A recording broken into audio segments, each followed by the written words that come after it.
So I just what? Zach, who was it? How was lunch, Lukash?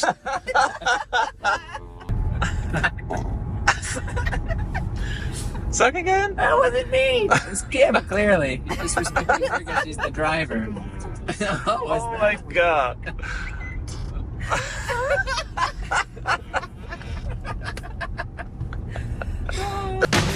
Welcome back, everyone, to another episode of What's Up Mainframe. We are live in Plano, Texas, in a great little coffee shop area of the Broadcom office here. And I am joined by Kim Peelman. Kim, welcome to the show. Thank you. First of all, let's hear a little bit about yourself and how you came to be at Broadcom, because you have an interesting background. You haven't spent decades in the mainframe space. I have not. I actually started my career as a teacher. Okay. And that always makes people go, oh, no, that makes sense now.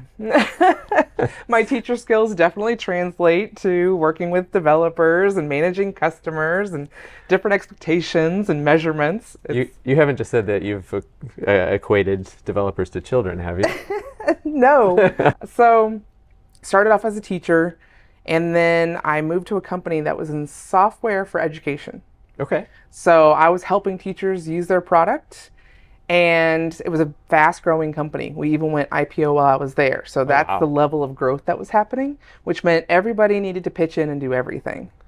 Well, Kim's role gets hands-on, and as I'm talking to teachers, I'm going down to the developers going, hey, can we do this? Can you build this? Let me draw you a picture.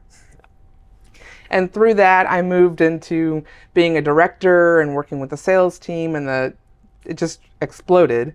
But eventually they said, okay, our software team needs to get a little bit more polished. We want to adopt this thing called Agile, and we need a product owner. Okay. So they trained me to be a product owner, and I was like a duck to water. I love working with the software developers. I loved just the Agile methodology, and from there it took off. I went to other companies that weren't in education, but being a product owner. Fascinating. And well, it sounds like you were doing the PO role before they officially made it a thing. Yeah.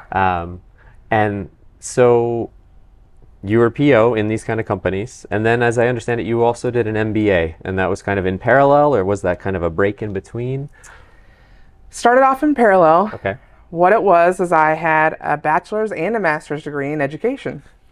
Makes sense to be a teacher, yeah. But I had moved on to working in regular mainstream businesses. So at the time I was working at GameStop, which is a game retailer. You were, okay, interesting. I built their point of sale, or at least the front end face of their point of sale for all United States stores. If you go to GameStop and buy a game today, you're going to check out on Retech. I designed it. Very nice, okay. And to all my coworkers who helped, thank you. We all did it together. So while I was there, they had different programs to help, just professional development for people. And there was a guest speaker. A woman came to speak about what it was like to be a woman on the GameStop board and her career path. And she pointed out that even though she was very influential and had a great network, she saw a glass ceiling because she didn't have the business degree and training. Okay. Her resume didn't reflect her skills. Yes. So she went and got the paperwork to make it look good. Okay. And I said, oh, well, that's interesting. Being a teacher doesn't really reflect right on my paper of what I do. Indeed. Let me look into an MBA. And I had earned my teacher leadership master's online and didn't get much from it. I missed that personal interaction. I missed that really hands-on application. So what I looked for was I wanted an in-person class. I really liked that the course I picked ended up being only people who had at least 8 years business experience. Aha, so it wasn't a mix of real undergrad or people just out of undergrad. It was business professionals. Exactly. Okay. And if anything, I think I gained way more from the course, not only because my classmates already had that similar life experience, but I had life experience where I could go, oh, that's why my business did that. It was very interesting to apply things I'd gone through in my past to what I was learning in my MBA, and it just made it all so much more powerful once I completed it. Definitely. So you say it was sort of in parallel, but then you probably finished that and you were already kind of looking for another opportunity?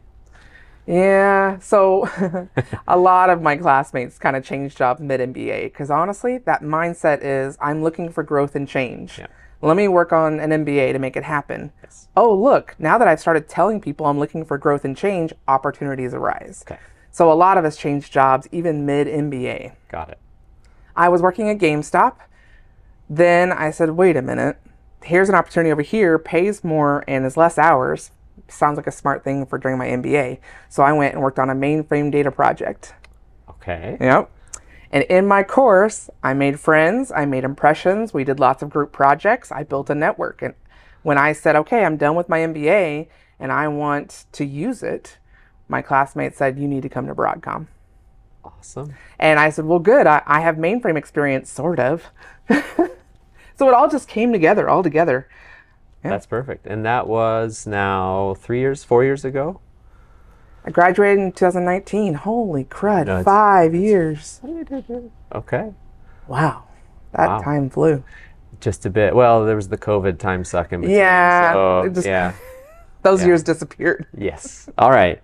And so you joined Broadcom, and now you are responsible for Gen. Yes. And when I say Gen, I will admit I don't know so much about Gen, other than we have a lot of people that use it. It's infinitely customizable, and so it must be a heck of a product to be the product owner for. It is incredibly complex. I used to always tell people the most important thing you can do as a PO is be the most knowledgeable person on your product. Mm-hmm. And then I met Jen, and I went, okay, my engineers are the most knowledgeable people. I can't learn 40 years of history and be productive right away. So instead, I found ways to make those engineers more productive, and our first mission was to reconnect with our customers. It had been neglected, and it was still offering so much value, and my customers immediately said, oh, thank goodness, because they were afraid it was going to go away, and they still needed it. Well, and the other problem, as I understand, is that Gen, because it has all these options and various platforms that it supports, actually, because it's mainframe and distributed in a way, and we were selling it the wrong way too. And all of that has been streamlined now, correct? It has. So basically, Gen is a code generator. And so it can generate for the mainframe or it can generate for distributed platforms. And with that, it has to generate code, be an application, and that application has to work with other technologies as well. So we started closing the gap by offering RESTful services. Mm-hmm. But RESTful services for Kix, for Batch, for Java. We're still working on IMS. We're still working on C. We're still working on, Yes. You have to do it for all those levels. So when we say we support this, we have to support it in a lot of different ways. Mm-hmm. And that can be a heavy lift. So we're an agile team. We work on it one step at a time based on our customers' feedback. The most customers needed Java and Kix first, so we started there and then built out. Now we're also looking at how do we modernize that user interface. Yes. It's a 40-year-old user interface. People are used to working in a different way now, so we're looking at using a VS Code extension so that can be how you plug into this really powerful backend that generates your code, that stores your information, all of that coolness. Let's put VS Code on top of it. We're big fans of VS Code around here. So yeah. Speaking about the right things. Now, you mentioned the difficulty of coming to know Gen and that it's really about the developers in the team because so many of them have that experience. But you mentioned the customers as well and kind of reaching out to them. And I think that you've learned a lot from them as well because you've done a great job of reconnecting. And that's kind of one of the things I really wanted to discuss with you is extending the communities of developers that we have. And so where did you kind of start with this effort? Because there are different paths with Broadcom and the various products. So let's look at Gen and see where these communities lie and maybe how people can be a part of them. So I started where the Broadcom community existed, which is on our Broadcom platform. Yes. And we already had a Gen community and it had about 50 members. Okay. That's like nothing compared to the number of people who use it. In the world, of Gen, yeah. So I was really proud when we were able to start talking and meeting people and we got our membership up to over 200. I was like, man, we're making a difference. But our annual surveys to our customers we were still getting feedback like, when are you guys going to modernize Gen? And we said, whoa, we are. Yeah. They're not getting the message. We put out this blast, and yet it's not hitting the people at all. At all. So plan B, go to LinkedIn. Yes. But Kim Peelman is not connected to these customers. Kim Peelman's not the first person these customers think of for Gen either. Exactly. Yeah. Yet. Yeah. So I needed a face of Gen, and so we're already some existing groups on LinkedIn. They had over hundreds and hundreds of members. Yeah. There was just nobody posting and sharing information there. So I reached out to the admin. They said, sure, go for it. And now I make 3 or 4 posts a week to share. Okay. Here's what's happening with Gen. And I know it's working because now that membership is over 500. People like that mobile device, that quick nugget of information, but also the other communities important for that deeper dive, quick links to all of our training, to all of our digital badges, to all the stuff. So I needed both. Yeah. And then lastly, because I still have people going, is anybody doing anything with Gen? Yes. So now I'm also doing a monthly email. Okay. So at least somebody gets something once a month. No, that's perfect. And for Gen customers, it's not like they have to be, so the email most everyone gets, but you can choose between being part of the LinkedIn group or going to the communities in Broadcom. I'll go wherever my customers are. Yeah. There is actually value in all 3 of them for every single person. There will be some redundant information, Of course. but it's been interesting learning the pros and cons of each platform. Yeah. So there's benefits in being in both of them or all of them. And LinkedIn, I have more contact with my customers. The Broadcom community, that's my middle, where I have a second most, and my email is actually the least contact. Really? And that's because so many of our email contacts are the person who did the renewal and the contract management, So not the end user. Not the end user. We still haven't figured out how to close that gap, and we have to be very sensitive about how we use email addresses. Nobody wants to be the spammer. Of course. So. Of course. Yeah. And then just one aspect of, I know, the Broadcom communities, and it kind of can be part of LinkedIn as well, but in the Broadcom communities, we have the ideation as well. Do you get ideas coming in for Gen? Is it an exhaustive list, or is it, what does it look like? Yes, we get ideas that come in. Okay. It is a variety of things. Some things, I feel like our management team wants ideally to have innovations come from our customers. Yes. And honestly, our customers just want to tell us, I really need you to keep up with this certification, or you offered TLS security here, but I need you to also put it over here. Yeah. And I am very pragmatic, and I'm like, yes, please tell me where to add on. I'm okay that I'm not getting these great innovations. Yeah. That's okay. Exactly. Because there's so much to support and keep all the technical currency up to date. Yeah. There is, and we have to prioritize it. So even for example, things like we need to support Postgres. I agree. But I also want to support all these other things. Which one do I do first? Yeah. And the community ideas has really helped with that. And it's actually why I helped be part of a team to improve the idea section in the community. It was, as one of my customers put it, a black hole where ideas go to die. And that's not what I wanted. But I get it. I took on Gen and it already had hundreds of open ideas. How am I supposed to figure out what's important? Yep. So we did a clean sweep. We said, okay, anything that has too little votes, been open too long, goes away. Just delete it or close it and say, try again. If it's important, you'll try again. Now we have set goals and we say, look, we think we'll accomplish these in the next 5 years, but keep adding ideas and maybe stuff will fall off. People add in, but at least it's moving. It's not just stagnant. And it really is helping with my customer communication.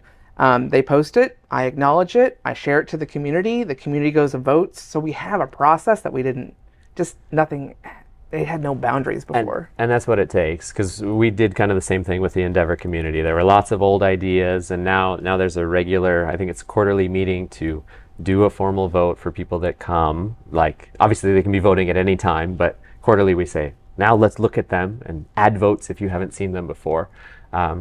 Because these things need a process and they need the engagement. So it's one thing to sign up for any of the communities, but then you really should make it a point to go there, because we really take the information and do stuff with it. We really do. And sometimes I'll be, this is 50 votes, but it's all from one company.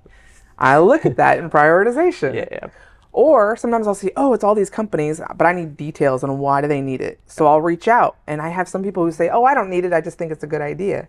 And I'm like, no, then I'm never going to build what you need because you had voted for somebody else's. Exactly. Yeah. You got to be clear, and you can't game the system. No. But the comments are super helpful. Sometimes we'll get a whole conversation going like, well, we could do this. Actually, this would be more effective. And eventually they refine their own idea. It's really great. That's perfect.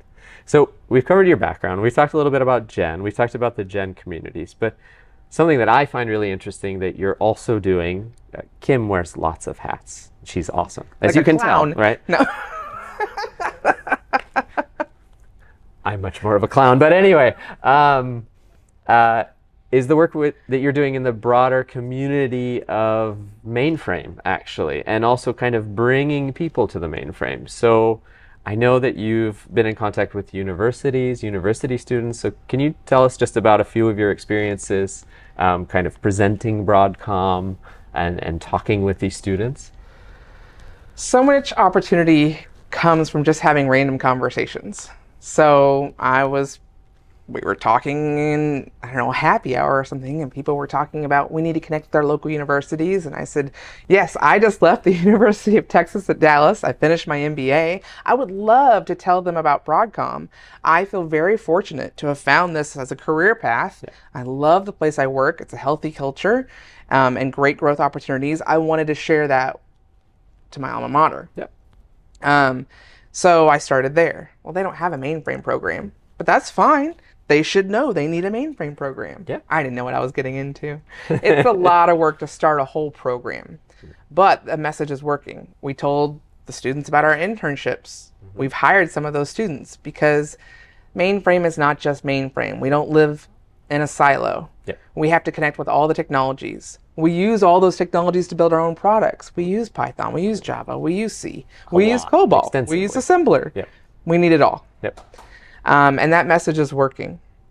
We also then started talking to the University of North Texas, which does have mainframe courses. Quite known for it, yeah. Their professor is super enthusiastic. We can sit down and talk for hours about the potential for mainframe and what the future of our students need and how we need to introduce them to this amazing opportunity. We get going, and we should do our own podcast because it's just fun. Yeah, definitely. Not to push you out of the way, but well, I think we'll get you to host that. We'll just have you film it. Oh, there you go. See? Okay, somebody's got ideas. The first spin-off, yeah. Anyway. Yeah, so been talking to them, and then that professor, he's very effective at staying in touch with his own alumni. Okay. Those students are very grateful, and they see what their friends are going through being the Java developer among millions of Java developers versus I had one class with COBOL. I got this amazing job where they're going to teach me much more about the mainframe, and they respect my opinion, and they are looking to me as the future of our job versus you're the new guy, you don't know enough. Yes. So the stories they tell about the difference of being new in your career but not being treated like you are the bottom of the barrel makes me just want to tell it even more people, because then I know you really have a future here, but you also have a presence. Like right now in mainframe, you can make a difference today. It doesn't matter that you've barely touched it before. Definitely. No, and that's it. When we were at Share, we talked to Joel, who's finishing his degree but doing the Vitality resident training. And he was super excited because he really felt like he was part of something even at the beginning. And like you say, not at the bottom of the totem pole. So it's really important to get this message out because you can feel like you're really part of something more right from the beginning. And it's supply and demand. You know, you're in high demand. I asked Professor Hardy, look, if I tell other colleges what you're doing here, do you feel like I'm just sharing all your secrets and I'm stealing your business? Right? Universities are a business. Yeah. And he said, no, I can't train enough people fast enough. I need more people to do this. That's how much he cares. He said, I'll give him my curriculum. I'll tell him my contacts. We need to get this going. And then last week I was at an event and they had probably 10 different businesses who are hiring for mainframe jobs right now. And they had their recent hires stand up and talk about, here's why you need to come work here. Here's why you need to try your hardest on your studies. Here's why you need to go earn the IBMZ Explorer free education online. Free certificate, yeah. All of it. And a lot of the students came over afterwards. They're like, I feel really inspired because it's not easy. This stuff is not easy. But if you have any interest in technology, it's kind of really cool. This like vintage stuff is running our world. You get involved there and you got a job for life. And you're set, definitely. Yeah. Kim, it's been awesome talking with you. And the range of topics, fascinating. Especially, we got Gen customers, we've got college students who may be interested in working in mainframe. We've covered it all. Clown hats. Clown hats. Next time. Da-da-da. All right. Thank you so much. Thank you, Zach. It's great lunch, wasn't it? Yeah, it's time for a nap.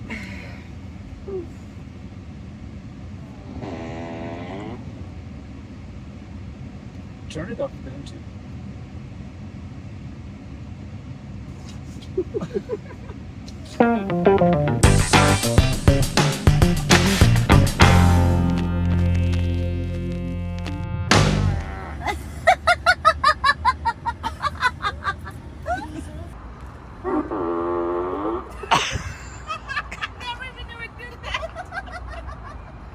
It's outside. All right, I'm gonna be heading back now.